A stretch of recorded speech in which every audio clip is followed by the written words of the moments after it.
Kristaps Porzingus. That's right. 7'3", big man that can pretty much do it all. People were pissed about this pickup. New York fans was not happy about this pick. Hear the boos in the crowd. People booing, saying it's a terrible pick.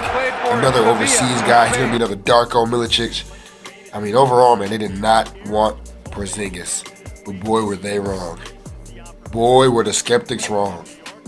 A stint with the Knicks, play with the Mavs, play with Washington, and now he's a starting center for the Boston Celtics. He had a long career of injuries. He questioned people's beliefs of him being a future talent. He was this era's Victor Wembanyama. Stats have been good so far. So far in his career, he's been playing pretty good. He hasn't been playing the best, had injuries, some playoff disappointments, but overall, Kristaps has been that consistent guy for a career average of 19 points and 7 rebounds. But what's different now? What's different with Kristaps Porzingus? Wearing that number 8 for the Celtics, it just looks like it fits him. It looks like he belongs to be a Celtic. Now this is his time to really show how dominant he can be and how dominant he will be. Now if everything goes right, if all the stars align, if the moon comes and collides with the sun, everything works out perfectly with no injuries, no mishaps, no hiccups, Kristaps Porzingus could give the Boston Celtics a championship this year. Let's talk about it. But before we talk about it, let's go back to the 2018-2019 NBA season. Blake Griffin. Everybody counted him out because of the injuries and lack of skill level he had. Playing with CP and DeAndre Jordan, people just made it seem like that Blake Griffin was just the main guy to just catch oops and make layups, pretty much. He was not a skillful guy. He didn't have a skill set that he could carry over for the long run. He was all athleticism. People were saying his athleticism was going downhill and that's all he could bank on until he switched to a Pistons jersey. Until he switched to that 23 in that blue and red. And he was able to show how much of a high level skill he truly was. He was free. He did what he wanted to.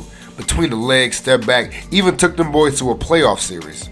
Even though it was a first round exit, it still showed the testament of a man on a new team and what a man can do when they change jerseys and switch up the whole atmosphere for themselves. Kind of like Porzingis' situation, except we already know Porzingis has a bag. Over the years, he's been starting with injuries and people doubting him in the playoffs specifically, and now he's on a team where he can compete for a championship. Better yet, early in this season, he is proving to be the missing piece for the Celtics. Now I know we hear the same old story, but this Celtics Porzingus is the best we've seen from him in a long time, and it's hard to shy away from it. Now I understand it's early in the season, he haven't played a lot of games, but overall, man, he's averaging 19 and 6, and he's really the staple of their defense. He just instantly fits in the style of what Boston plays. Pick and roll, pick and pop, space the floor offense like many NBA teams do. Now he's in a system where he can be himself. Not all the attention is on Jason Tatum and Jaylen Brown. Teams can't double team as they want to. Shooters are all over the place, and Kristaps is ready.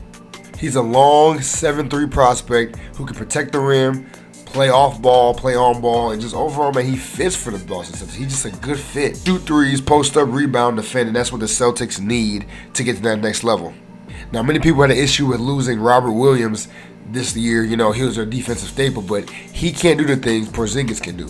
Like, Porzingis is that guy that can really change a game and change the whole outlook of a game. Like, yeah, he's not as big as Robert Williams. He's not, you know, as maybe athletically gifted, but the skill-wise is just night and day. I mean, of course, you know, I still got my Denver boys winning the finals. I still got Jokic and them, you know, going all the way. But if Porzingis is able to stay healthy, if Porzingus is able to continue to do the things that he's been doing on the court, like, I don't see anybody stopping this team in the East. Many people say, oh, well, Giannis and Damian Lillard, you know, the Bucks, they're coming too, but nah, man, this team, this is a complete team they got. The Celtics is complete, all on the board, offensively, defensively.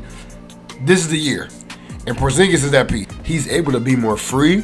He doesn't have to do as much carrying as he had to do with Washington or New York, etc., etc. He doesn't have to be that guy. He can play his game, but do it way more efficiently. He doesn't have to be so sucked in on, well, I have to average this much, or I have to do A, B, C, D, or, you know, he can really just be himself and just be a big man, role-playing big man. And in all honesty, he really fits anywhere. Any team you put him on, he really fits. But This is the year for Kristaps, man. This is the year. Assuming no injuries happen, assuming, everything goes good, this team right here is going to go to the Eastern Conference Finals. And 9 times out of 10, my bet, they're going to the finals. Against my boy Jokic, but Jokic gonna do his thing regardless, you feel me? But no, I do really think that Kristaps Porzingus is the missing piece to this puzzle for Boston.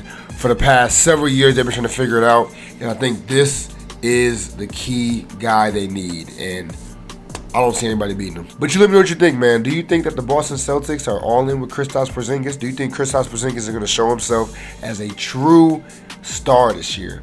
Because I potentially think he's an all-star this year. But let me know in the comments what you think.